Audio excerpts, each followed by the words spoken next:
Hello guys, कसे आहात तुम्ही? आय होप तुम्ही सगळे मस्त असणार. आणि आज मी मस्तपैकी सगळं काय आवरायचाच बेत केलेला आहे.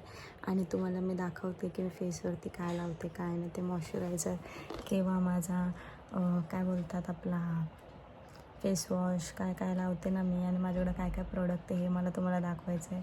आणि आजची पूर्ण गणपतीची तयारी सुरू झालेली आहे. ते ब्लॉग कंटिन्यू बघत राहा आणि ब्लॉग कसा वाटला हे नक्की सांगा. 2 hours later.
गाईज बघू शकतात,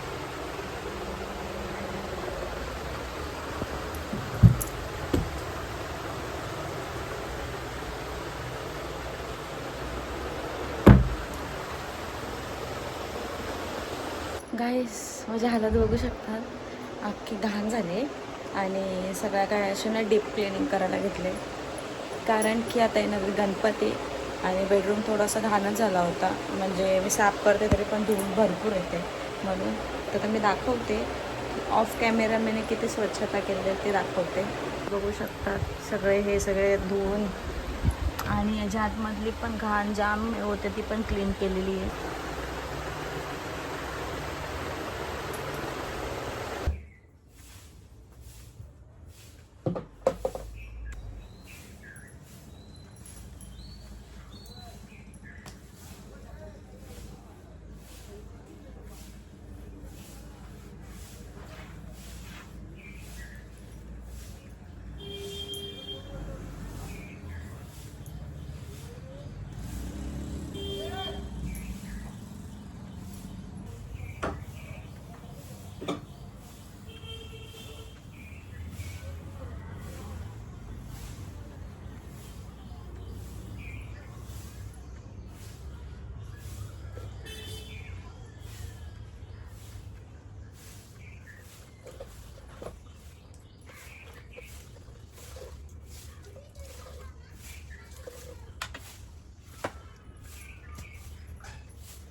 A few moments later. So guys आंघोळ वगैरे केले आणि खूप बरं वाटतं, पूर्ण फ्रेश वाटतं आणि मस्तपैकी पूर्ण घर स्वच्छ झालेलं आहे.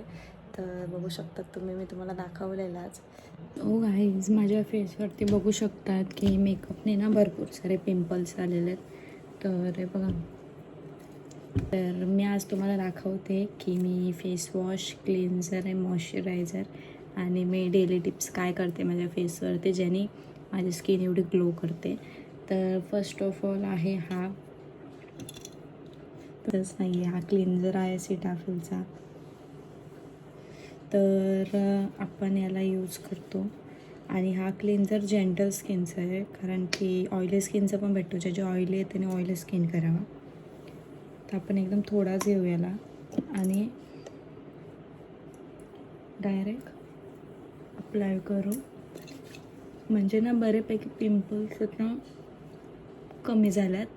याला मी यूज करते भरपूर. मेकअप झाला ना, किंवा मेकअप मी केला ना पूर्ण का त्याच्यानंतर मग मी यूज करते.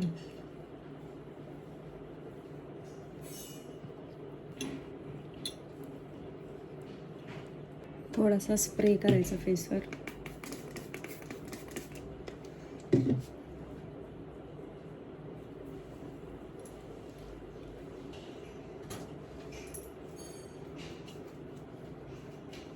आणि असं नॉर्मलवाला क्लोथ घ्यायचा जो एकदम बिना वॉश करून पहिला हा स्किनवरती अप्लाय करून थोडासा आपण रब करावा, का थोडासा मसाज द्यायचा. त्याच्यानंतर आपण साधा टॉवेल घेऊन पुसायचा, कारण की धुवायचा नाही आहे, क्लिन्झर येतो, फेस वॉश नाही आहे म्हणून. आणि असा मऊ कपडा घेतला ना तर बरा पडेल. असं वेगळा वाटतो फेसवरती की धुतला नाही, पण सवय होते. सो बघू शकतात की स्किन माझे अंधारात दिसत नसेल तुम्हाला. तर आता आपण क्लिन्झर केलेलं आहे, मॉइश्चरायझर. तर मी मॉइश्चरायझर स्किन राईजचा लावते आणि हा चांगलाच, डॉक्टर लोक हाच देतात पहिली गोष्ट तर. आणि खूप छान आहे, तुम्हाला दाखवते इथं फोटो बघू शकतात. उलटा दिसत असेल.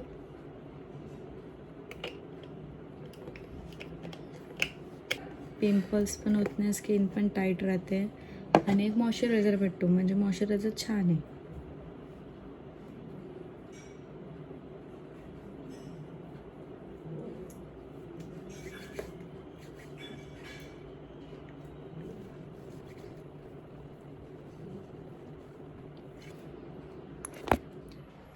सो बघू शकतात माझी स्किन कशी मॉइश्चरायझर दिलं आहे. छान आहे ना. तुम्ही पण यूज करा आणि बघू शकतात तुम्ही कसे पूर्ण असं, माझी स्किन आहे ना एकदम अशी ड्राय झाली होती म्हणून मी हे चालू केलं आहे. तर मला पण सजेशन एकाने दिलेलाच होता, तेच बघून मी करते. पण खूप छान आहे रिझल्ट त्याचा, बघू शकतात. असे पिंपल्स झाले होते मला. की आपण एक टिकली लावून घेऊया, सिंदूर भरून घेऊया. सो गाईज, मी मॉइश्चरायझर लावल्यानंतर काय फेसवर लावला नाही आहे, तर पावडर वगैरे काय लावू नका, असंच ठेवा त्याला. तर आता मी तुम्हाला आज दाखवते की तुम्हाला माझे सगळे प्रोडक्ट बघायचे होते, मी काय यूज करते काय नाही, ते मी तुम्हाला आज दाखवते. एकदम स्पेशली त्याच्यावरतीच व्लॉग करते, तर बघत राहा. तर फर्स्ट ऑफ ऑल आहे हा मॉइश्चरायझर. बघू शकतात हा मॉइश्चरायझर तुम्ही पण घ्या, ह्याच्याने स्किन चांगली राहते. आणि आहे नेल्सचा ग्लो, जो की मी नेल्सला लावते. आणि हा आहे फाउंडेशन डॅझलरचा. तर हा मी पहिला यूज करायचे, आता यूज नाही करत मी. पण हा चांगला आहे, म्हणजे नॉर्मल कुठं ओकेशनला जायचं असेल तर ठीक आहे. आणि हा मॉइश्चरायझर ज्याच्याने स्किन छान राहते, तुम्ही वापरून बघा एकदा. नेक्स्ट आहे मेबी लकीचा हेअरलाईन. म्हणजे हा काय आहे, जे आपले हेअर्स मला इथे कमी आहेत, इथे कमी आहेत, त्याच्यासाठी मी घेतलेला हा. आणि हा छान आहे, म्हणजे प्रोडक्ट छान आहे. तर नेक्स्ट आहे हिमालयाचा बेबी पावडर, जे की अजून बेबी नाही आहे पण बेबीचे पावडर आलेले आहेत. कारण की माझा नवरा हा हेच वापरतो, बेबीला पावडरच वापरतो आणि मी पण हेच वापरते. कारण की ह्याच्याने काय होतच नाही फेसला, हायजेनिक काहीच नाही आहे आणि नॅचरल आहे. जे छोटी मुलं वापरतात स्किन छान राहते ह्याच्याने. आणि जेव्हा हे वापरतील ना, हा मला वापरतील ना पावडर, तर तेव्हा असं ना फेस एकदम मऊ मऊ सॉफ्ट होऊन जाईल तुमचा. नेक्स्ट आहे व्हाईट टोन पावडर, जी काय मी यूज करते, पॉन्स पावडर. 2 नेल पेंट्स माझे. आणि हा आहे माझा शॅम्पू, ज्याने डॅन्ड्रफ किंवा अजून काय प्रॉब्लेम होत असेल ना, डॅमेज झाले असेल केस, त्याच्यासाठी आहे हा शॅम्पू. तर हा कधी कधी यूज करते मी, जास्त डॅन्ड्रफ झाला ना मग हा यूज करते. त्याच्यात माझ्याकडं लॉरियलचा शॅम्पू आहे आणि कंडिशनर, याचा शॅम्पू वरती आहे. नेक्स्ट आहे आपल्याकडे, हा पण लोशनच आहे, पण मी कशाला वापरवते मला माहीतच नाही, विसरून गेलो मी. नेक्स्ट आहे आपल्याकडं विको टर्मरिक, जे की माझा नवरा वापरतो, मी तर अजिबात नाही कधी वापरत बाबा. नेक्स्ट आहे हा लोशन, ज्याने फेसवरती इचिंग वगैरे किंवा कधी काज येते बघा अचानक मध्ये फेसला, म्हणजे असं अचानक फेसला खाज येते आणि अशी रॅशेस पडतात, म्हणजे असं खाजवला ना का पिंपल्स होतात, तर त्याच्यासाठी हा मी लावते. मला पहिला प्रॉब्लेम व्हायचा हा, म्हणून मी हेच लावायची. आणि नेक्स्ट आहे बघू शकतात तर शॅम्पू. हा शॅम्पू माझा क्यूटसा नवरा वापरतो, कारण की त्यांना सगळे हेच लागतात प्रोडक्ट, एकदम छोटे छोटे पोरांचे प्रोडक्ट वापरतात ते सगळे. जे काय तुम्ही डेली यूज करतात तेच मी पण यूज करते, किंवा ऑइल वगैरे किंवा पावडर वगैरे हेच मी पण यूज करते. त्याच्या व्यतिरिक्त मी काय जास्त यूज करत नाही. जे काय यूज करते मी दाखवते 2च प्रोडक्ट, ते पण मी आत्ता यूज करायला लागली. जेव्हा माझा फेस असा व्हायला लागला तेव्हा मी त्याच मेकअप आर्टिस्टला विचारलं की बरं माझा फेस का असा होतो आहे, तर ती बोलते का तू हे लावतं, म्हणून मी हे पण स्टार्ट केलेलं. भरपूर दिवस झाले व्लॉग येत नाही का, सुचतच नाही का काय करू काय नाही, समजतच नाही. डेली व्लॉग काय, डेली आम्ही तेच कामं करतो तेच दाखवतो. तर नेक्स्ट मी काल मस्तपैकी पूर्ण घर आवर मस्तपैकी साफसफाई केली, कारण की आता गणपती येणार आहे आणि गणपती माझं पहिलं वर्ष इकडे पण आणि तिकडे पण आहे. तर बघू आता आपण घरी, तर मी जागरणाच्या दिवशीच जाणार आहे, लवकर जाऊन करू. काय इकडे पण आहे 10 दिवसाचे आणि तिथे पण 5 दिवसाचे आहेत. तर आता कुठली साडी घालू, कुठला ब्लाऊज बघूया, तर काही समजतच नाही मला. तो तर लय मोठा प्रॉब्लेमच आहे का काय घालायचा, हा मोठा प्रॉब्लेम होतो. सगळा काय आवरून बिवरून सगळा काय ठेवला मी, आणि 2-3 ब्लाऊज मस्तपैकी शिवले पण मी, ते पण तुम्हाला मी दाखवायचे होते पण मी विसरूनच गेले. तर फेसवरती मी मस्तपैकी क्लीनअप वगैरे पण केला. मी पहिली गोष्ट मेकअप केला ना, मी तर लवकर मेकअप करत नव्हती, पण आता असा टाईम आला ना का मी म्हणजे मॉडेलिंग जरा जास्त करायला लागले, म्हणजे मेकअप शूट जास्त व्हायला लागलेत ना माझे, म्हणून फेसवरती थोडं ना प्रॉब्लेम, कारण की माझी फेस ना जास्त सेन्सिटिव्ह आहे. पहिली गोष्ट तर पहिला नव्हती, पहिला ऑइली होती, पण आता ना सेन्सिटिव्ह झाले पूर्ण स्किन अशी ड्राय असते. मॉइश्चरायझर जेवढा पण लावला ना तेवढा तो स्किनमध्ये असा खेचून घेतो, असं काहीतरी होतं म्हणून. आणि आता मस्तपैकी मी ना 3-4 साड्या पण घेतलेल्या आहेत, जे तुम्हाला मी दाखवल्यात वाटतं, तर ते पण मला ब्लाऊज शिवायचे आहेत त्यांचे. आणि दुसरी गोष्ट की भरपूर सारे लोकांचं कॉमेंट येत आहेत की धनू दीदी तू बेडरूममध्ये व्लॉग नको करू बेडरूम, पण माझा हा कम्फर्ट झोन आहे, मी इथंच करू शकते, मी इथेच बोलू शकते, याच्या व्यतिरिक्त मी बाहेर नाही बोलू शकत. आणि दुसरी गोष्ट मला बोललेले आहेत का तू रेंटवरती पण चालू केले का, मी ज्याला कोणाला रेंटला पाहिजे असेल तर मला DM करा. आणि क्लासेस पण आता मी चालू करणारच होते, पण काहीतरी इश्यूमुळे माझा पण पुढे काय ढकलला मी, आणि माझं काय माहिती होतो का नाही का. आता पप्पा बोललेले होते की मी घराचं काम चालू करतो, जेव्हा घराचं काम चालू कराल ते एक सेक्शन असं काढेल का तिथं मी पूर्णपणे शूटचंच ठेवेल, आणि घराचं काम चालू झालं ना की मी मस्तपैकी सेटअप वगैरे लावून ठेवेल आणि मस्तपैकी तिथं मी सगळं काय ठेवेन. तर खाली कसा 3 बेडरूम आहे, 3 बेडरूमला यूज होतो ना, तर वरती पण 3 बेडरूम आहे, पण वरती काय कोणाला लवकर लागणार नाही, तर मी पूर्ण माझं असं सेटअप करून घेईल. आणि वरती पण भरपूर पसारा पडला आहे, तो पण साफ करायचं आहे, साफ करून तो पण पूर्णपणे क्लीन करून तो पण तिथे पण आता काम चालू करणार आहे पप्पा. तर आता काम चालू झाल्यावर त्याचे ब्लॉग पण येतील, आमचं नवीन घर चालू होणार आहे. कारण वस्तू जे काय आहे ना, माझे क्लासेस वगैरे सगळं मी वरतीच करेन, कारण की इथे खाली कसं बैठक असते, सगळं काय असतं, येणं जाणं असतं, तर मशीनचा पसारा पण भरपूर होतो, आणि माझ्या बेडरूममध्ये मशीनला जागा पण होत नाही, म्हणून पप्पा बोलले का मी वरचा घर पूर्ण करून घेतो, मग तुझं सामान तू सगळं वरती घेऊन जा.